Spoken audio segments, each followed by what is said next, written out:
kaum muslimin yang saya hormati, toleransi beragama ini penting untuk didudukkan secara Islam. Sekarang ini banyak yang salah kaprah. Anda sebagai muslim punya tetangga beragama lain. Apa saja agama itu, selama dia tidak mengganggu, tidak menghina agama kita sebagai seorang tetangga, kita boleh berbuat baik kepadanya. Memberikan hadiah, kalau dia butuh materi, boleh kita bantu. Tetangga kita yang Hindu atau Kristen mau ke rumah sakit, nggak ada kendaraan, boleh kita antar ke rumah sakit. Pingin pinjam uang untuk operasi putranya, Anda punya uang, silahkan bantu. Berupa pinjaman atau lebih baik lagi berupa pemberian, silahkan. Tetapi jangan ekstrim juga. Ekstrim di dalam memahami toleransi beragama ini yang sekarang sedang dikampanyekan, dan ini berbahaya. Toleransi antar umat beragama dalam urusan duniawi, Islam menghimbau. Islam mengajak. Contohnya Allah mengatakan dalam ayatnya, La yanhakumullah anil ladhina lam yuqatilukum fid din wa lam yukhrijukum min diyarikum an tabarruhum wa tuqsitu ilaihim innallaha yuhibbul muqsitin. Allah tidak melarang kalian wahai umat Islam, wahai kaum mukminin, untuk berbuat baik kepada orang-orang kafir yang tidak memerangi kalian dan tidak berusaha mengusir kalian. Berbuat adil kepada mereka. Sesungguhnya Allah sangat cinta kepada orang yang berbuat adil. Dan ayat ini dipraktekkan oleh para sahabat Nabi. Ya. Nabi pun mempraktekannya. Ada seorang Yahudi, putranya sakit, dikunjungin oleh Nabi. Sahabat juga demikian. Membantu dalam urusan dunia. Memberi hadiah kepada orang non-Islam, kata orang sekarang. Dalam bahasa syariatnya, orang kafir. Dibantu. Dan ini banyak terjadi dalam sejarah. Ulama-ulama besar pun melakukannya. Tapi sebatas dalam urusan dunia. Tidak boleh kita mengganggu dia, melempari rumahnya. Kita tidak boleh mengganggu atau menghina Tuhan mereka di hadapan mereka. Allah melarang. Jangan, kata Allah, jangan. Ya. Tapi bukan berarti toleransi beragama. Apa itu toleransi beragama? Kalau acara-acara keagamaan mereka, kita ikut hadir. Apa saja acara keagamaan mereka? Ikut juga mengikuti ritual agama mereka. Islam nggak membenarkan yang seperti itu. Tadi tetangga yang kafir, Nasrani misalkan, mau ke rumah sakit, nggak ada kendaraan dan hujan, Anda melihat dia seperti itu, kemudian tidak Anda tolong, sungguh Anda tidak menjalankan Islam. Anda tidak menjalankan syariat Islam yang indah.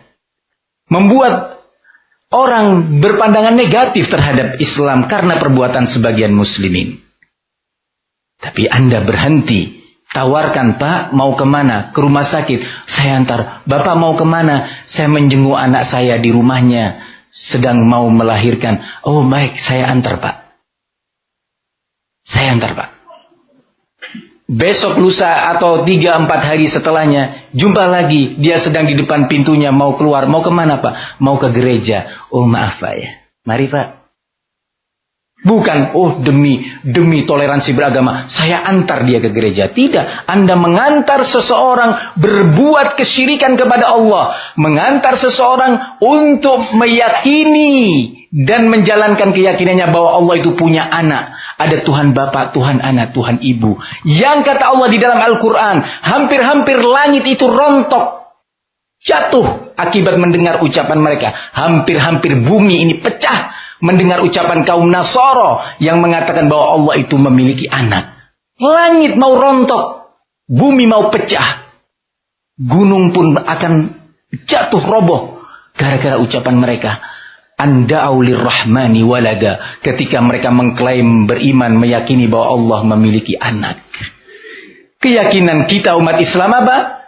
Qul huwallahu ahad, Allahus samad, lam yalid walam yulad walam yakul lahu kufuwan ahad. Kalau yang seperti tadi, apa jawaban kita? Lakum dinukum waliyadin. Tanpa harus marah-marah. Bukan malah melempari tetangga itu tadi. Atau melempari tempat ibadahnya. Tidak. Lah sekarang salah kaprah. Ya, salah kaprah. Maaf-maaf saja. Ya. Negeri ini juga punya kita. Yang membangun negeri ini adalah muslimin. Makanya Bapak Panglima TNI, ya, Bapak Gatot, semoga Allah lindungi beliau. Ya. Ketika ditanya atau dikatakan bahwa perbuatan kaum muslimin beberapa waktu yang lalu, ya, itu adalah makar terhadap negara. Beliau menjawab, maaf sebentar, kepada presenternya. Saya ini muslim loh, saya tersinggung dengan ucapan itu. Ya, saya tersinggung. Ya. Kemudian beliau menceritakan sekelumit saja andil besar umat Islam terhadap negara ini. Anak-anak bangsa yang sekarang harus tahu sejarah, siapapun dia, agar tidak sampai menjual negeri dan negara ini. Jangan sampai anak bangsa ini menjadi orang-orang yang oportunis, mencari muka di hadapan orang-orang kafir. Jangan pula anak bangsa ini menjadi teroris yang menjelekkan nama Islam, merusak keindahan Islam dan Al-Quran. Jangan. Tapi jangan ekstrim kanan dan jangan pula ekstrim kiri. Islam agama yang lurus, jalani sesuai dengan Allah kehendaki dan dicontohkan oleh Nabi Muhammad SAW. Demi mencari ridho orang kafir, demi supaya kita dicatakan orang yang toleran, sampai dia rela di hadapan orang-orang non-muslim mengatakan bahwa kita akan sama-sama berjumpa di surga nanti. Ya Allah, ya Rabbi. Surga yang hanya Allah peruntukkan untuk orang-orang yang beriman, orang-orang muslim. Kemudian diolok-olok dengan cara seperti itu. Tertawa hadirin. Ya, tertawa. Bahwa nanti kita di surga akan bertemu dengan Mahatma Gandhi. Bahwa kita nanti di surga akan bertemu dengan tokoh-tokoh Kristen ini dan itu. Kita akan jumpa dengan sahabat Umar. Masya Allah ya Rabbi. Ini akan mendatangkan murka Allah, wahai saudaraku. Anda cinta kepada negeri ini, jaga negeri ini dengan iman.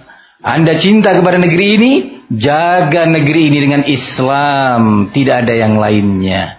Namun sekali lagi, jangan salah kita di dalam mengartikan dan memahamkan dalil-dalil Al-Quran dan dalil-dalil sunnah. Kaum muslimin yang saya muliakan, sekali lagi kita sangat membutuhkan pertolongan Allah subhanahu wa ta'ala.